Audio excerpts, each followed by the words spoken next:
लियारी में मखदूश इमारतें गिराने का आगाज, ख्वाब मलबे तले दफन, नम आंखों से रिहायशियों का अलविदा। मुतासरा इमारत के मकीनों को सामान निकालने की इजाजत दी गई, मगर इन आंखों में आंसू और चेहरों पर दुख के साए नुमाया थे। बरसों से आबाद घरों को लम्हों में खाली करना पड़ा, लेकिन तहफ़्फ़ुज़ जान के लिए ये कड़वा खून भी पीना पड़ा। मकीनों ने शिकायत की है कि मुतबादिल रिहाइश का कोई इंतजाम नहीं किया गया। वो लोग 40 साल से इन दीवारों के साए में जी रहे थे। अब वो छत नहीं रही, वो दीवारें नहीं रही और वो महफूज एहसास भी रुखसत हो गया।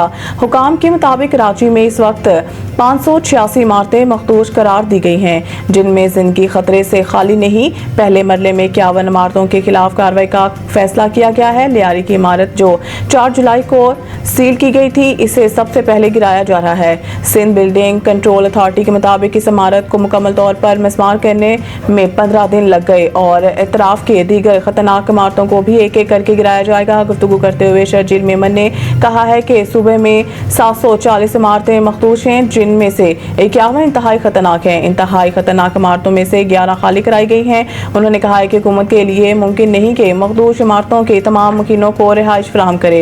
हुकूमत दस्तियाब वसाइल में कुछ खानदानों को आरजी मुतबादल रिहाइश दे सकती है।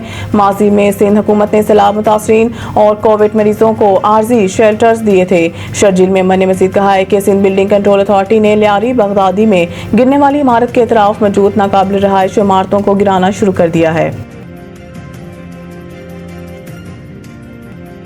इसराइल ने मिलाकर गजा के ज़ेरे कब्जा इलाके खाली करने पर आमादगी जाहिर कर दी है। इसराइल वज़ीर दिफा इसराइल कॉट्स का कहना है कि गजा के ज़ेरे कब्जा 75% हिस्से में से ज़्यादातर खाली कर दी गई हैं, जबकि गजा के दीगर 25% इलाके में जंग जारी रखना गैर ज़रूरी होगा। उन्होंने कहा कि गजा के बकिया 25% इलाके में जंग जारी रखने से यरगमालियों को गैर ज़रूरी खतरा दरपेश होगा। इसराइल वज़ीर दिफा ने यह भी कहा है कि कल के बाद गजा हमास के बखैर होगा। साथ ही उन्होंने उम्मीद जाहिर की है कि गजा में हमास के साथ 60 रोज जंग बंदी हो जाएगी। इसराइल कोर्ट्स ने कहा है कि जंग बंदी के नतीजा में हमास 10 जिंदा यरगमालियों को वापस करेगी, जबकि हलाक यरगमालियों में से निस्फ की लाशें भी वापस दे दी जाएंगी। जंग बंदी से मुतालिक जिन अमूर पर इख्तिलाफात बाकी हैं, इन पर इसराइल मीडिया के मुताबिक सीज फायर के दौरान बातचीत करने पर इत्तफाक किया गया। इन अमूर में जंग मुकम्मल खत्म करने की शराइत, हमास की पोजीशन, इंसानी इमदाद के मसाइल और इसराइल फौज के लिए मुतय्यन नई हद भी शामिल है।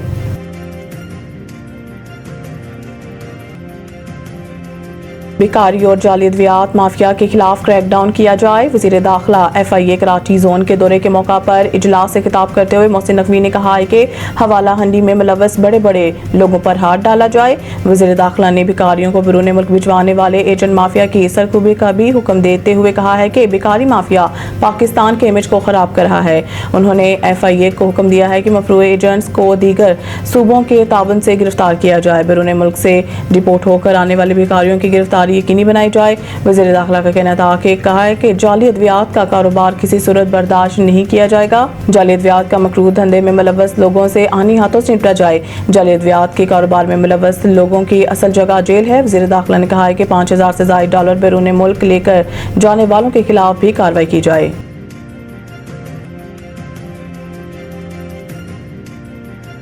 पाक अफगान एडिशनल सेक्रेटरी मुज़ाकरात, पाकिस्तान का अफगान सरजमीन पर दहशतगर्दों के खिलाफ कार्रवाई पर जोर। तर्जुमान दफ्तर खारजा के मुताबिक पाकिस्तान और अफगानिस्तान के वजारत खारजा के दरमियान पीर को इस्लामाबाद में एडिशनल सेक्रेटरी सतह के मुज़ाकरात नायब वज़ीर आज़म वज़ीर खारजा इसहाक डार के 19 अप्रैल 2025 को काबिल के दौरे के दौरान होने वाले फैसलों के तसलसल में हुए। पाकिस्तानी वफ्द की क़यादत एडिशनल सेक्रेटरी अफगानिस्तान मगरबी एशिया सफ़ीर सैयद अली असद गिलानी ने की, जबकि अफगान वफ्द की अफगान वजारत खारजा के फर्स्ट पॉलिटिकल डिवीजन के डायरेक्टर जनरल मुफ्ती नूर अहमद नूर ने की। पाकिस्तान ने अफगानिस्तान की सरजमीन पर सरगर्म दहशतगर्द ग्रोहों के खिलाफ मौसर कार्रवाइयों की जरूरत पर जोर देते हुए कहा है कि ऐसे ग्रोह पाकिस्तान की सिक्योरिटी को नुकसान पहुंचाते और इलाकाई तरक्की में रुकावट बनते हैं। इस मौके पर पाकिस्तान ने अफगानिस्तान से कानूनी और दस्तावेजी सफर के सहूलत के लिए अपनी कोशिशों पर रोशनी डाली।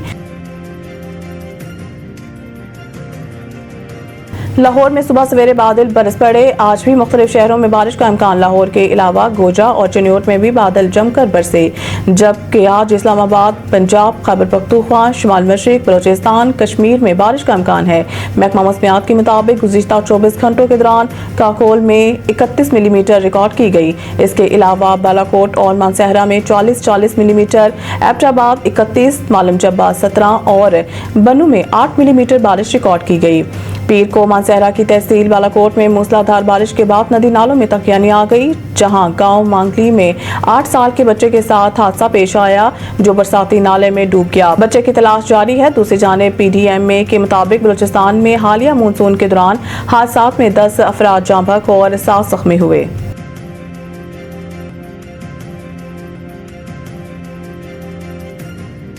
कतरी शहजादी का कारनामा, पाकिस्तान की कातिल पहाड़ी चोटी नांगा पर्वत को सर कर लिया। तफसीलात के मुताबिक कतरी शहजादी शेखा इस्मा आल सानी पाकिस्तान की खतरनाक और 8126 मीटर बुलंद पहाड़ी चोटी नांगा पर्वत सर करने वाली पहली कतरी खातून बन गई।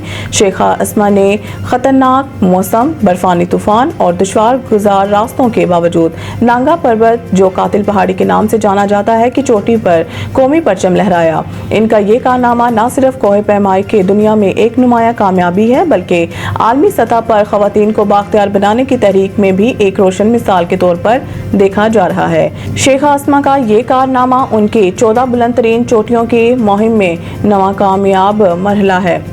नांगा पर्वत की फतह के साथ शेखा इस्मा आलमी कोहे पैमाओं के सफ में नुमाया होगी। शेखा इस्मा का अज़म और हौसला खवातीन को बाख्तियार बनाने की एक रोशन मिसाल है। इनकी ये कामयाबी कतर का फ़ख्र और खवातीन के आलमी महमात में अहम इजाफा है।